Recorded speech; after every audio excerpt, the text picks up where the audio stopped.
ಕಳೆದ 6-7 ತಿಂಗಳುಗಳಿಂದ ರಾಜ್ಯ ರಾಜಕೀಯದಲ್ಲಿ ಸಂಚಲನ ಸೃಷ್ಟಿ ಮಾಡಿದಂತಹ ಕೇಸ್ ಯಾವುದಾದ್ರೂ ಇದ್ರೆ ಅದು ಸಿದ್ದರಾಮಯ್ಯನವರ ವಿರುದ್ಧದ ಮೂಡಾ ಕೇಸ್.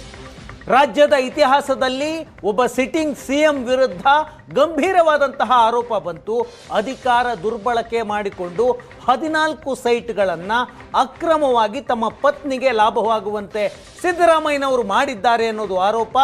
ಈಗ ಆ ಪ್ರಕರಣದ ತನಿಖೆಯನ್ನ ಲೋಕಾಯುಕ್ತ ಮುಗಿಸಿದೆ. ಸಿದ್ದರಾಮಯ್ಯನವರಿಗೆ ಕ್ಲೀನ್ ಚಿಟ್ ಕೊಟ್ಟಿದೆ. ಸಿದ್ದರಾಮಯ್ಯ ಮತ್ತು ಸಿದ್ದರಾಮಯ್ಯ ಕುಟುಂಬದ ಇನ್ನಿಬ್ಬರು ಜೊತೆಗೆ ಭೂಮಿಯ ಮಾಲೀಕ 4 ಆರೋಪಿಗಳಿಗೆ ಕ್ಲೀನ್ ಚಿಟ್ ಕೊಡಲಾಗಿದೆ. ಮೂಡಾದಿಂದ 14 ಬದಲಿ ಸೈಟ್ ಪಡೆದ ಕೇಸ್ನಲ್ಲಿ ಸಿಎಂ ಸಿದ್ದರಾಮಯ್ಯನವರಿಗೆ ಕ್ಲೀನ್ ಚಿಟ್. ಸಿದ್ದರಾಮಯ್ಯನವರು ಯಾವುದೇ ತಪ್ಪಾಗಿಲ್ಲ, ಅಧಿಕಾರ ದುರ್ಬಳಕೆಯಾಗಿಲ್ಲ, ಅಧಿಕಾರಿಗಳ ಮೇಲೆ ಪ್ರಭಾವ ಬೀರಿಲ್ಲ ಅಂತ ಲೋಕಾಯುಕ್ತ ರಿಪೋರ್ಟ್ ಅನ್ನ ನಾಳೆ ಫೈಲ್ ಮಾಡುತ್ತೆ. ಲೋಕಾಯುಕ್ತ ತನಿಖೆಯಲ್ಲಿ ಸಿಎಂ ಮತ್ತು ಇತರೆ 3 ಜನ ಆರೋಪಿಗಳಿಗೆ ರಿಲೀಫ್ ಸಿಕ್ಕಿದೆ. ಮೂಡಾ ಕೇಸ್ನಲ್ಲಿ ನಾಳೆ ಲೋಕಾಯುಕ್ತ ಅಧಿಕಾರಿಗಳು ಬೆಂಗಳೂರಿನ ಜನಪ್ರತಿನಿಧಿಗಳ ಕೋರ್ಟ್ಗೆ ಬಿ ರಿಪೋರ್ಟ್ ಸಲ್ಲಿಕೆ ಮಾಡ್ತಾರೆ.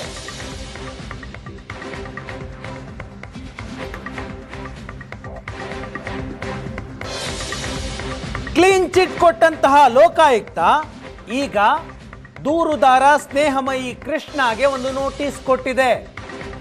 ನೀವು ಕೊಟ್ಟ ದೂರಿಗೆ ಯಾವುದೇ ಸಾಕ್ಷ್ಯಾಧಾರ ಇಲ್ಲ ಅಂತ ನೋಟಿಸ್ ಕೊಡಲಾಗಿದೆ. ನಿಮಗೇನಾದ್ರೂ ತಕರಾರಿದ್ರೆ ನಮ್ಮ ತನಿಖೆಯ ವಿಷಯವಾಗಿ, ನಮ್ಮ ಅಂತಿಮ ವರದಿಯ ವಿಷಯವಾಗಿ ಮ್ಯಾಜಿಸ್ಟ್ರೇಟ್ ಮುಂದೆ 1 ವಾರದ ಒಳಗೆ ಅರ್ಜಿ ಸಲ್ಲಿಸಿ ಅಂತ ನೋಟಿಸ್ ಅನ್ನ ಕೊಡಲಾಗಿದೆ.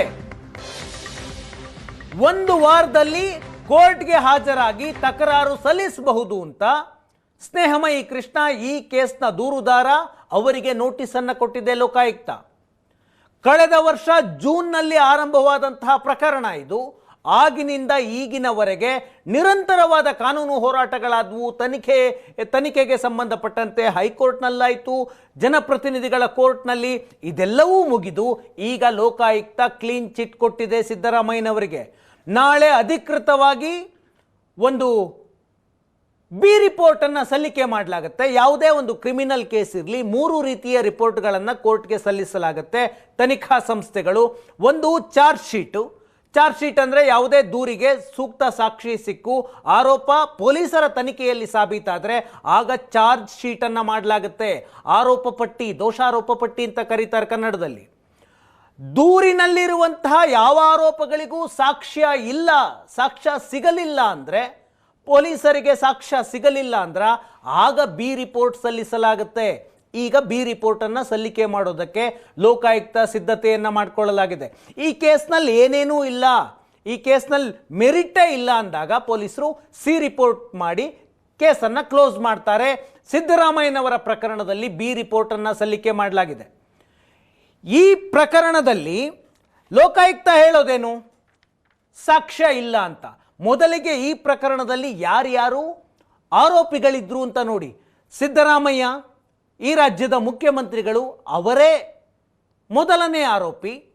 ಸಿದ್ದರಾಮಯ್ಯನವರ ಪತ್ನಿ ಪಾರ್ವತಿ 2ನೇ ಆರೋಪಿ. ಸಿದ್ದರಾಮಯ್ಯನವರ ಬಾಮೈದ ಮಲ್ಲಿಕಾರ್ಜುನ ಸ್ವಾಮಿ 3ನೇ ಆರೋಪಿ. ಭೂಮಿಯ ಮಾಲೀಕ ಎಂದು ಹೇಳುವ ವ್ಯಕ್ತಿ ದೇವರಾಜು 4ನೇ ಆರೋಪಿ. ಈ 4 ಆರೋಪಿಗಳಿಗೆ ಕ್ಲೀನ್ ಚಿಟ್ ಅನ್ನು ಕೊಡಲಾಗಿದೆ. ಅಂದರೆ ಇವರ ವಿರುದ್ಧದ ಯಾವುದೇ ಆರೋಪಗಳಿಗೂ ಸಾಕ್ಷ್ಯ ಇಲ್ಲ ಅಂತ ಲೋಕಾಯುಕ್ತ ಶರ ಬರೆದಿದೆ. ನಾಳೆ ತಾನೇ ರಿಪೋರ್ಟ್ ಸಲ್ಲಿಕೆ ಮಾಡೋದು ಲೋಕಾಯುಕ್ತ. ಹೇಗೆ ಹೇಳ್ತೀರಿ ಬಿ ರಿಪೋರ್ಟ್ ಅನ್ನುವ ಪ್ರಶ್ನೆ ಬರುತ್ತೆ. ಯಾಕಂದರೆ ಅವರು ಒಂದು ನೋಟಿಸನ್ನು ಕೊಟ್ಟಿದ್ದಾರೆ ಸ್ನೇಹಮಯಿ ಕೃಷ್ಣಗೆ. ನೀವು ಕೊಟ್ಟಂತಹ ದೂರಿಗೆ ಯಾವುದೇ ಸಾಕ್ಷ್ಯಗಳಿಲ್ಲ, ನೀವು ಮಾಡಿದಂತಹ ಆರೋಪಗಳಿಗೆ ಯಾವುದೇ ಸಾಕ್ಷ್ಯಾಧಾರ ಸಿಕ್ಕಿಲ್ಲ, ಇದು ತನಿಖೆ ಮಾಡುವಂತಹ ಪ್ರಕರಣ ಅಲ್ಲವೇ ಅಲ್ಲ. ನಿಮಗೇನಾದರೂ ನಮ್ಮ ತನಿಖೆಯ ಬಗ್ಗೆ ತಕರಾರಿದ್ರೆ ನೀವು ಕೋರ್ಟಿಗೆ ಬನ್ನಿ ಅಂತ ನೋಟಿಸ್ ಕೊಟ್ಟಿದ್ದಾರೆ. ಆಗಲೇ ಗೊತ್ತಾಗುತ್ತೆ, ಇದರಲ್ಲಿ ಕ್ಲೀನ್ ಚಿಟ್ ಅನ್ನೋದು ಗೊತ್ತಾಗುತ್ತೆ. ಹಾಗಾಗಿ ನಾಳೆ ಬೆಳಗ್ಗೆ ಲೋಕಾಯುಕ್ತ ಅಧಿಕಾರಿಗಳು ರಿಪೋರ್ಟನ್ನು ಸಲ್ಲಿಕೆ ಮಾಡ್ತಾರೆ. ಅದು ಕ್ಲೀನ್ ಚಿಟ್ ಅನ್ನೋದು ಸ್ಪಷ್ಟ ಆಗ್ತಾ ಇದೆ. 14 ಸೈಟ್ಗಳನ್ನು ಸಿದ್ದರಾಮಯ್ಯನವರು ಪ್ರಭಾವವನ್ನು ಬೀರಿ ತಮ್ಮ ಪತ್ನಿ ಪಾರ್ವತಿಯವರಿಗೆ ಕೊಡಿಸಿದ್ದಾರೆ ಅನ್ನೋದು ಆರೋಪ. ಇಡೀ ಕೇಸ್ನ ತನಿಖೆ ಮಾಡಿ ಪ್ರಭಾವ ಇಲ್ಲ ಅಂತ ಲೋಕಾಯುಕ್ತ ಶರ ಬರೆದಿದೆ. ಸಿದ್ದರಾಮಯ್ಯನವರ ವಿರುದ್ಧದ ಆರೋಪಕ್ಕೆ ಸಾಕ್ಷ್ಯ ಇಲ್ಲ ಅಂತ ಲೋಕಾಯುಕ್ತ ಹೇಳ್ತಾ ಇದೆ. ಇಡೀ ಮೂಡಾದಲ್ಲಿ ದೊಡ್ಡ ಲಂಚಾವತಾರ ಆಗಿದೆ ಅನ್ನುವಂತಹ ವರದಿಗಳು ಬಂದವು. ಈಗ ನೋಡಿದರೆ ಲೋಕಾಯುಕ್ತ ಯಾವುದೇ ಸಾಕ್ಷ್ಯ ಇಲ್ಲ ಅಂತ ಹೇಳ್ತಾ ಇದೆ. ದೂರುದಾರನಿಗೆ ನೋಟಿಸ್ ಕೊಟ್ಟಿದೆ, ನೀವು ಮಾಡಿದಂತಹ ಆರೋಪಗಳಿಗೆ ಯಾವುದೇ ಸಾಕ್ಷ್ಯ ಇಲ್ಲ ಅಂತ. ಕಳೆದ 7-8 ತಿಂಗಳುಗಳಿಂದ ನಡೆದಂತಹ ಕಾನೂನು ಹೋರಾಟದಲ್ಲಿ ಸಿದ್ದರಾಮಯ್ಯನವರಿಗೆ ತನಿಖಾ ಸಂಸ್ಥೆಯ ಮೂಲಕ ಕ್ಲೀನ್ ಚಿಟ್ ಸಿಕ್ಕಂತಾಗಿದೆ, ರಿಲೀಫ್ ಸಿಕ್ಕಂತಾಗಿದೆ. ಹಾಗಿದ್ರೆ ಇಡೀ ಕೇಸ್ ಮುಗಿದೋಯ್ತಾ? ಇಲ್ಲ. ಯಾಕಂದ್ರೆ ಇಡೀ ತನಿಖೆ ನಡೆಸ್ತಾ ಇದೆ. ಇಡೀ ತನಿಖೆಯಲ್ಲಿ ಅಕ್ರಮ ಹಣ ವರ್ಗಾವಣೆಯ ಆರೋಪಗಳಿದ್ದಾವೆ. ಇಡೀ ತನಿಖೆ ಮಾಡ್ತಾ ಇದೆ. ಇನ್ನೂ ಸಿದ್ದರಾಮಯ್ಯನವರಿಗೆ ನೋಟಿಸ್ ಕೊಟ್ಟಿಲ್ಲ, ಅವರ ಪತ್ನಿಗೆ ನೋಟಿಸ್ ಕೊಡಲಾಗಿದೆ. ಯಾವುದೇ ಸಂದರ್ಭದಲ್ಲಿ ಸಿದ್ದರಾಮಯ್ಯನವರಿಗೂ ನೋಟಿಸ್ ಕೊಡುವಂತಹ ಸಾಧ್ಯತೆ ಇದೆ. ಈಗ ಲೋಕಾಯುಕ್ತದವರು ಏನು ಹೇಳ್ತಾ ಇದ್ದಾರೆ? ಬಿ ರಿಪೋರ್ಟ್ ನಾಳೆ ಸಲ್ಲಿಕೆ ಮಾಡ್ತಾರೆ, ನಾಳೆ ನಮಗೆ ಪೂರ್ಣ ಮಾಹಿತಿ ಸಿಗುತ್ತೆ. ಈಗ ನಮಗೆ ಸಿಕ್ಕಿರುವಂತಹ ಮಾಹಿತಿಯ ಪ್ರಕಾರ, ಸ್ನೇಹಮಯಿ ಕೃಷ್ಣ ಅವರಿಗೆ ಕೊಟ್ಟಿರುವಂತಹ ನೋಟಿಸ್ನ ಪ್ರಕಾರ ಲೋಕಾಯುಕ್ತ ಏನು ಹೇಳ್ತಾ ಇದೆ? 4 ಜನ ಆರೋಪಿಗಳ ಮೇಲಿನ ಆರೋಪ ಸಾಬೀತಾಗಿಲ್ಲ. ಲೋಕಾಯುಕ್ತ ತನಿಖೆಯಲ್ಲಿ ಆರೋಪ ಸಾಬೀತಾಗಿಲ್ಲ. 2016ರಿಂದ 2024ರವರೆಗೆ 50-50 ಅಕ್ರಮ ನಡೆದಿದೆ ಅನ್ನೋದಕ್ಕೆ ಸಾಕ್ಷ್ಯನೇ ಇಲ್ಲ ಅಂತ ಲೋಕಾಯುಕ್ತ ಹೇಳ್ತಾ ಇದೆ. ಸ್ನೇಹಮಯಿ ಕೃಷ್ಣ ನೀಡಿದ ದೂರು ತನಿಖೆ ನಡೆಸೋದಕ್ಕೆ ತಕ್ಕದ್ದಲ್ಲ, ತನಿಖೆ ನಡೆಸೋದಕ್ಕೆ ಅರ್ಹವಾದ ದೂರಲ್ಲ ಅಂತ ಲೋಕಾಯುಕ್ತ ಹೇಳ್ತಾ ಇದೆ. ಮಾಹಿತಿ ಮತ್ತು ಕಾನೂನಿನ ತಪ್ಪು ತಿಳುವಳಿಕೆಯಿಂದಾಗಿ ಈ ದೂರನ್ನು ನೀಡಲಾಗಿದೆ ಅಂತ ಲೋಕಾಯುಕ್ತ ಹೇಳ್ತಾ ಇದೆ. ದೂರುದಾರರು ಮಾಡಿದಂತಹ ಯಾವುದೇ ಆರೋಪಗಳಿಗೆ ಸಾಕ್ಷ್ಯಾಧಾರ ಇಲ್ಲ, ಸಾಕ್ಷ್ಯವೂ ಇಲ್ಲ, ಆಧಾರವೂ ಇಲ್ಲ, ದಾಖಲೆಗಳೂ ಇಲ್ಲ ಅಂತ ಲೋಕಾಯುಕ್ತ ಹೇಳ್ತಿದೆ. ಇದು ಆರೋಪಿಗಳ ವಿರುದ್ಧ ಕ್ರಮ ಜರುಗಿಸುವಂತಹ ಪ್ರಕರಣ ಅಲ್ಲವೇ ಅಲ್ಲ ಅಂತ ಕರ್ನಾಟಕ ಲೋಕಾಯುಕ್ತ ಶರ ಬರೆದಿದೆ. ಸಿದ್ದರಾಮಯ್ಯ ಮತ್ತು ಅವರ ಕುಟುಂಬಕ್ಕೆ ಕ್ಲೀನ್ ಚಿಟ್ ಕೊಟ್ಟಿದೆ. ಹಾಗಿದ್ರೆ ಈ ಕೇಸ್ನ ತನಿಖೆಯನ್ನ 2 ತನಿಖಾ ಸಂಸ್ಥೆಗಳು ಮಾಡಿದ್ವು. ಒಂದು ಲೋಕಾಯುಕ್ತ, ಮತ್ತೊಂದು ಇಡಿ, ಜಾರಿ ನಿರ್ದೇಶನಾಲಯ. ಹಾಗಿದ್ರೆ ಸಿಎಂಗೆ ಲೋಕಾಯುಕ್ತವೇನೋ ಕ್ಲೀನ್ ಚಿಟ್ ಕೊಟ್ಟಿದೆ, ಇಡಿ ಏನ್ ಮಾಡುತ್ತೆ? ಇಡಿ ರಿಪೋರ್ಟ್ನಲ್ಲಿ ಏನಿದೆ? ಲೋಕಾಯುಕ್ತ ಕ್ಲೀನ್ ಚಿಟ್ ಕೊಟ್ಟಿದೆ, ಇಡಿ ಚಾರ್ಜ್ ಶೀಟ್ ಹಾಕುತ್ತಾ ಅನ್ನುವಂತಹ ಪ್ರಶ್ನೆ ಇದೆ. ಸಿಎಂಗೆ ಲೋಕಾಯುಕ್ತದಿಂದ ಕ್ಲೀನ್ ಚಿಟ್ ಕೊಟ್ಟಿದೆ, ಇಡಿಯಿಂದ ಚಾರ್ಜ್ ಶೀಟ್ ದಾಖಲಾಗುತ್ತಾ ಅನ್ನುವಂತಹ ಪ್ರಶ್ನೆ ಇದೆ.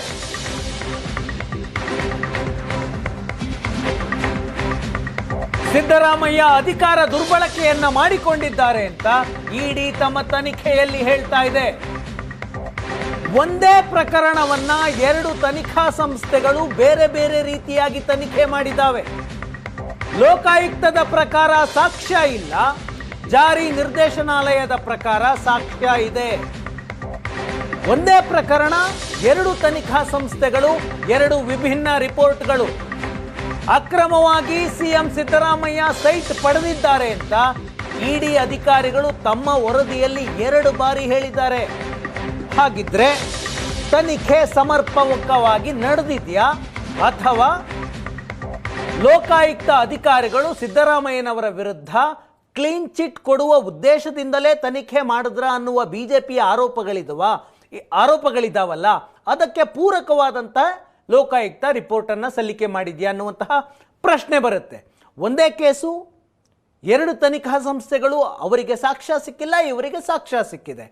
ಇಡಿ ಈವರೆಗೆ ಮೂಡಾ ಕೇಸ್ನಲ್ಲಿ 2 ರಿಪೋರ್ಟ್ಗಳು ಇಡಿಯಿಂದ ಬಯಲಾಗಿದೆ, ಅಧಿಕೃತವಾಗಿ ಅಲ್ಲ. ಒಂದು ಅಧಿಕೃತ, ಇಡಿಯವರು ತಾವು ಮಾಡಿದಂತಹ ತನಿಖೆಯ ಪ್ರಗತಿಯ ಬಗ್ಗೆ ಲೋಕಾಯುಕ್ತದ ಜೊತೆ ಒಂದು ತನಿಖೆಯ ಮಾಹಿತಿಯನ್ನು ಹಂಚಿಕೊಂಡಿದ್ರು. ವಿವರವಾದ 13 ಪುಟಗಳ ರಿಪೋರ್ಟನ್ನು ಲೋಕಾಯುಕ್ತ ಎಡಿಜಿಪಿಗೆ ಬರೆದಿದ್ರು. ಅದು ಒಂದು. ಅದಾದ ಮೇಲೆ ಮೂಡಾದ ಕಮಿಷನರ್ಗೆ ಇತ್ತೀಚೆಗೆ 600ಕ್ಕೂ ಹೆಚ್ಚು ಸೈಟ್ಗಳನ್ನು ಸೀಸ್ ಮಾಡಿ ಅಂತ ನೋಟಿಸ್ ಕೊಟ್ಟಿದ್ರು. 160 ಸೈಟ್ಗಳನ್ನು ಸೀಸು ಮಾಡಿದ್ದಾರೆ ಇಡಿಯಿಂದ. ಆಗ ಏನೆಲ್ಲ ಅಕ್ರಮ ಆಗಿದೆ ಅಂತ ಇಡಿ ಅಧಿಕಾರಿಗಳು ತಮ್ಮ ರಿಪೋರ್ಟ್ನಲ್ಲಿ ಉಲ್ಲೇಖ ಮಾಡಿದರು. ಒಂದು ಲೋಕಾಯುಕ್ತಗೆ ಕೊಟ್ಟಂತಹ ರಿಪೋರ್ಟು, ಮತ್ತೊಂದು ಮೂಡಾದ ಕಮಿಷನರ್ಗೆ ಕೊಟ್ಟಂತಹ ರಿಪೋರ್ಟು. ಹಾಗಿದ್ರೆ ಇಡಿ ರಿಪೋರ್ಟ್ನಲ್ಲಿ ಏನಿದೆ? ಸಿದ್ದರಾಮಯ್ಯನವರಿಂದ ಬೇರೆ ಬೇರೆ ಹಂತದಲ್ಲಿ ಅಧಿಕಾರ ದುರ್ಬಳಕೆಯಾಗಿದೆ ಅಂತ ಇಡಿ ರಿಪೋರ್ಟ್ ಹೇಳ್ತಾ ಇದೆ. ಲೋಕಾಯುಕ್ತ ನೋಡಿದ್ರೆ ಏನೇನೂ ಸಾಕ್ಷ್ಯ ಇಲ್ಲ ಸಿದ್ದರಾಮಯ್ಯನವರು ಪ್ರಭಾವ ಬೀರಿದ್ದಾರೆ ಅನ್ನೋದಕ್ಕೆ, ಅಧಿಕಾರ ದುರ್ಬಳಕೆಯನ್ನು ಮಾಡೋದಕ್ಕೆ ಅಂತ ಲೋಕಾಯುಕ್ತ ಹೇಳ್ತಾ ಇದೆ. ಇಡಿ ಹೇಳ್ತಿರೋದು ಈ ಭೂಮಿಯ ಡಿನೋಟಿಫಿಕೇಶನ್ನಿಂದ ಸೈಟ್ ಹಂಚಿಕೆಯವರೆಗೆ ಎಲ್ಲ ಹಂತದಲ್ಲೂ ಪ್ರಭಾವ ಬೀರಲಾಗಿದೆ, ಅಕ್ರಮ ನಡೆದಿದೆ. ಡಿನೋಟಿಫಿಕೇಶನ್ನು, ಭೂಮಿಯ ಖರೀದಿ, ಭೂಮಿಯ ಪರಿವರ್ತನೆ, ಗಿಫ್ಟ್ ಕೊಟ್ಟದ್ದು, ಪರಿಹಾರ ಕೇಳಿದ್ದು, ಸೈಟ್ಗಳನ್ನು ಬದಲಿಯಾಗಿ ಪಡೆದುಕೊಂಡಿದ್ದು, ಎಲ್ಲ ಹಂತದಲ್ಲೂ ಪ್ರಭಾವ ಬೀರಲಾಗಿದೆ, ಅಕ್ರಮ ನಡೆಸಲಾಗಿದೆ ಅಂತ ಇಡಿ ಹೇಳುತ್ತೆ. ಅಕ್ರಮ ಸೈಟ್ ಹಂಚಿಕೆಯಿಂದ ಸಿದ್ದರಾಮಯ್ಯ ಕುಟುಂಬಕ್ಕೆ 56 ಕೋಟಿ ಲಾಭ ಆಗಿದೆ ಅಂತ ಇಡಿ ರಿಪೋರ್ಟ್ ಹೇಳ್ತಿದೆ. ರಾಜಕೀಯ ಪ್ರಭಾವದಿಂದ ಪ್ರತಿಷ್ಠಿತ ಬಡಾವಣೆಯಲ್ಲಿ ಬದಲಿ ಸೈಟನ್ನು ಸಿಎಂ ಪತ್ನಿ ಪಾರ್ವತಿ ಪಡೆದುಕೊಂಡಿದ್ದಾರೆ. ಮೈಸೂರಿನ ವಿಜಯನಗರದ ಬಡಾವಣೆಯಲ್ಲಿ ಅಂತ ಇಡಿ ರಿಪೋರ್ಟ್ ಹೇಳ್ತಿದೆ. ಕೆಸರೆಯಲ್ಲಿ ಮೂಡ ಭೂಮಿಯನ್ನು ವಶಕ್ಕೆ ಪಡೆದುಕೊಳ್ಳುತ್ತೆ, ಆದರೆ ಅದಕ್ಕೆ ಪರಿಹಾರವಾಗಿ ಕೊಟ್ಟದ್ದು ಸೈಟ್ಗಳನ್ನು ಮೈಸೂರಿನ ಪ್ರತಿಷ್ಠಿತ ಬಡಾವಣೆಯಲ್ಲಿ. ದೇವನೂರು ಬಡಾವಣೆ, ಅಲ್ಲಿ ಮೂಡ ಲೇಔಟ್ ಮಾಡಿದೆ. ಆ ಬಡಾವಣೆಯಲ್ಲಿ 352 ಸೈಟ್ಗಳು ಲಭ್ಯ ಇದ್ದರೂ ವಿಜಯನಗರದಲ್ಲಿ ಸೈಟ್ ಕೊಟ್ಟಿದ್ಯಾಕೆ? ಇದು ಅಕ್ರಮ. ಸಿಎಂ ಮತ್ತು ಸಿಎಂ ಪತ್ನಿಗೆ ಲಾಭ ಮಾಡಿಕೊಡುವ ದೃಷ್ಟಿಯಿಂದಾಗಿ ವಿಜಯನಗರದಲ್ಲಿ ಸೈಟ್ ಹಂಚಿಕೆಯಾಗಿದೆ ಅಂತ ಇಡಿ ರಿಪೋರ್ಟ್ ಹೇಳುತ್ತೆ. ಇನ್ನೂ ಒಂದು ಮುಂದೆ ಹೆಜ್ಜೆ ಮುಂದಿಟ್ಟು ಇಡಿ ಹೇಳುತ್ತೆ, ಯಾವ ಸೈಟ್ ಬೇಕು ಅಂತ ಖುದ್ದಾಗಿ ಪಾರ್ವತಿಯವರೇ ಆಯ್ಕೆ ಮಾಡಿದ ನಂತರ ಅವರ ಫೈಲ್ ಕ್ಲಿಯರ್ ಆಗಿದೆ ಅಂತ ಹೇಳುತ್ತೆ. ಸ್ವತಃ ಪಾರ್ವತಿಯವರು ನನಗೆ ಇಂತಿಂಥ ಸೈಟ್ ಬೇಕು ಅಂತ ಮಾರ್ಕ್ ಮಾಡಿ ಹೇಳಿದ ನಂತರ ಅವರ ಫೈಲ್ ಕ್ಲಿಯರ್ ಆಗಿದೆ ಅಂತ ಇಡಿ ಇನ್ವೆಸ್ಟಿಗೇಷನ್ನಲ್ಲಿ ಹೇಳ್ತಿದೆ. ಮೂಡ ಅಧಿಕಾರಿಗಳ ಮೇಲೆ ರಾಜಕೀಯ ಪ್ರಭಾವವನ್ನು ಬೀರಿ 14 ಬದಲಿ ಸೈಟ್ಗಳನ್ನು ಪರಿಹಾರವಾಗಿ ಪಡೆಯಲಾಗಿದೆ ಅಂತ ಇಡಿ ರಿಪೋರ್ಟ್ ಸ್ಪಷ್ಟವಾಗಿ ಹೇಳ್ತಾ ಇದೆ. ಇದು ಅಕ್ರಮ ಹೇಗೆ ನಡೆದಿತ್ತು ಅಂತ. ಇನ್ನು ಸಿದ್ದರಾಮಯ್ಯನವರ ವಿರುದ್ಧ ಏನು ಆರೋಪ, ಪ್ರಭಾವ ಬೀರಿದ್ದಾರೆ ಅಂತ ಆರೋಪ ಇದೆಯಲ್ಲ, ಅದರ ಬಗ್ಗೆಯೂ ಉಲ್ಲೇಖ ಮಾಡುತ್ತೆ ಇಡಿ ರಿಪೋರ್ಟ್. 1997ರಲ್ಲಿ ಭೂಮಿಯನ್ನು ಡಿನೋಟಿಫಿಕೇಶನ್ ಮಾಡುವಾಗ ಸಿದ್ದರಾಮಯ್ಯ DCM ಆಗಿರ್ತಾರೆ. ಭೂಮಿಯನ್ನು ಮೂಡ ವಶಪಡಿಸಿಕೊಳ್ಳೋದಕ್ಕೆ ನೋಟಿಫಿಕೇಶನ್ ಮಾಡಿತ್ತು. ಸ್ವಾಧೀನ ಪ್ರಕ್ರಿಯೆಯಿಂದ ಕೈ ಬಿಡುವಂತಹ ನಿರ್ಧಾರ ಆಗಿದ್ದು 1997ರಲ್ಲಿ. ಆಗ ಸಿದ್ದರಾಮಯ್ಯ DCM ಆಗಿದ್ರು, ಆಗಲೇ ಪ್ರಭಾವ ಬೀರಿದ್ರು ಅಂತ ಇಡಿ ರಿಪೋರ್ಟ್ ಹೇಳುತ್ತೆ. 2005ನೇ ಇಸವಿಯಲ್ಲಿ ಭೂಮಿಯನ್ನು ಸಿದ್ದರಾಮಯ್ಯನವರ ಬಾಮೈದ ಮಲ್ಲಿಕಾರ್ಜುನ ಸ್ವಾಮಿ ದೇವರಾಜುನಿಂದ ಖರೀದಿ ಮಾಡ್ತಾರೆ. 9 ವರ್ಷಗಳ ನಂತರ ಪರಿಹಾರಕ್ಕೆ ಅರ್ಜಿ ಸಲ್ಲಿಸಲಾಗುತ್ತೆ. 9 ವರ್ಷಗಳ ನಂತರ ಪರಿಹಾರ ಸಲ್ಲಿಸಿದಾಗ ಸಿದ್ದರಾಮಯ್ಯ ಹಾಲಿ ಸಿಎಂ ಆಗಿದ್ರು. 2014ರಲ್ಲಿ ಸಿದ್ದರಾಮಯ್ಯನವರು ಸಿಎಂ.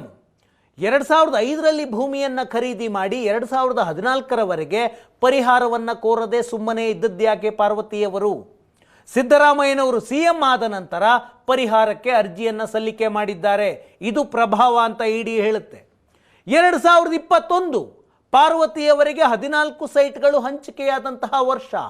ಆಗ ಸಿದ್ದರಾಮಯ್ಯನವರು ವಿಪಕ್ಷ ನಾಯಕ, ಈ ರಾಜ್ಯದ ಶಾಡೋ ಸಿಎಂ ಆಗಿದ್ರು 2021ರಲ್ಲಿ. ಆಗ ಪ್ರಭಾವ ಬೀರಿದ್ದಾರೆ ಅಂತ ಇಡಿ ರಿಪೋರ್ಟ್ ಹೇಳುತ್ತೆ. ಇದರ ಜೊತೆಗೆ ಸೈಟನ್ನು ಹಂಚಿಕೆ ಮಾಡಬೇಕು ಅನ್ನುವ ನಿರ್ಧಾರ ಮೂಡಾದ ಸಭೆಯಲ್ಲಾಯ್ತಲ್ಲ, ಆ ಸಭೆಯಲ್ಲಿ ಶಾಸಕ ಯತೀಂದ್ರ ಸಿದ್ದರಾಮಯ್ಯ ಭಾಗಿಯಾಗಿದ್ರು. ಹೀಗೆ ಸಿದ್ದರಾಮಯ್ಯನವರ ಪ್ರಭಾವದ ಬಗ್ಗೆ ಮತ್ತು ಸೈಟ್ ಹಂಚಿಕೆಯ ನಿರ್ಧಾರದಲ್ಲಾದಂತಹ ಸಭೆಯಲ್ಲಿ ಯತೀಂದ್ರ ಭಾಗಿಯಾಗಿದ್ರು ಅಂತ ಇಡಿ ರಿಪೋರ್ಟ್ ಹೇಳುತ್ತೆ. ಇತ್ತ ನೋಡಿದ್ರೆ ಲೋಕಾಯುಕ್ತ ಯಾವುದೇ ಆರೋಪಗಳಿಗೆ ಸಾಕ್ಷ್ಯ ಇಲ್ಲ ಅಂತ ಹೇಳುತ್ತೆ. ಒಂದು ರಾಜಕೀಯ ಪ್ರಭಾವವನ್ನು ಬಳಸಿ ಲೋಕಾಯುಕ್ತದಿಂದ ಸಿದ್ದರಾಮಯ್ಯನವರು ಕ್ಲೀನ್ ಚಿಟ್ ತೆಗೆದುಕೊಂಡು ಬಿಟ್ಟಿದ್ದಾರೆ ಅಂತ ಹೇಳಿಬಿಡಬಹುದು, ಅದೊಂದು ರಾಜಕೀಯ ಆರೋಪ ಆಗುತ್ತೆ. ಆದರೆ ಇಡಿ ಮೇಲೇನು ರಾಜಕೀಯ ಪ್ರಭಾವ ಇಲ್ವಾ ಅನ್ನುವ ಪ್ರಶ್ನೆ ಬರುತ್ತೆ.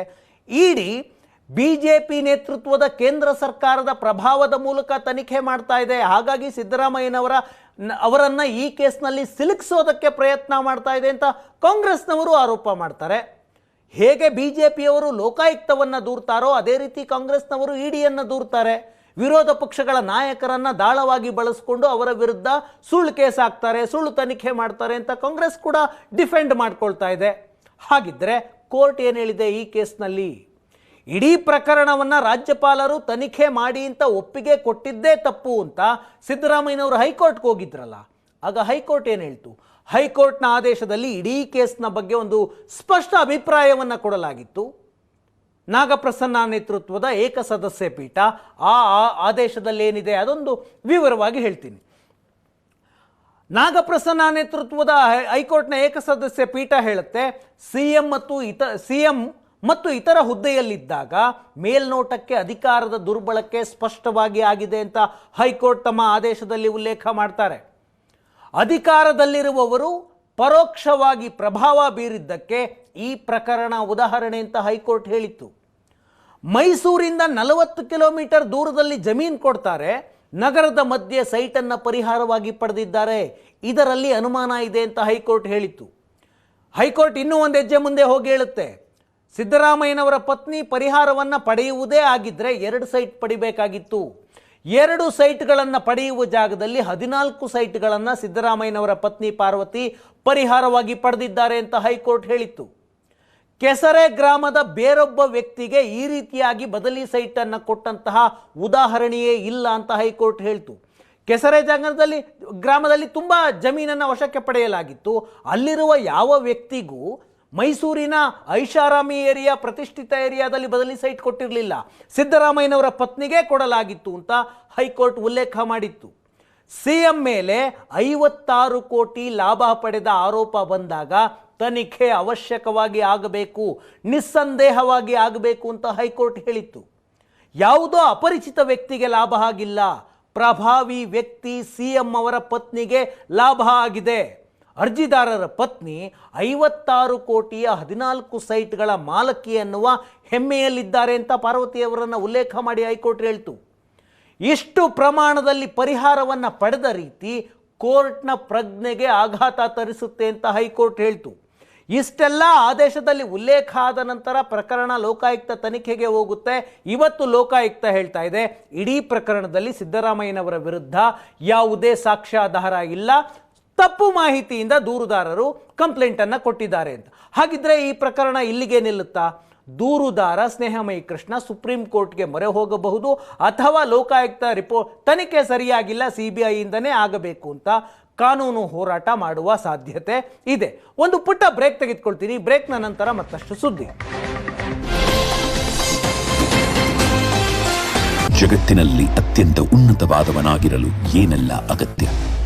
ವೇಗ, ವಿವೇಕ, ಆದರೆ ಇದು ಮಾತ್ರ ಸಾಕು.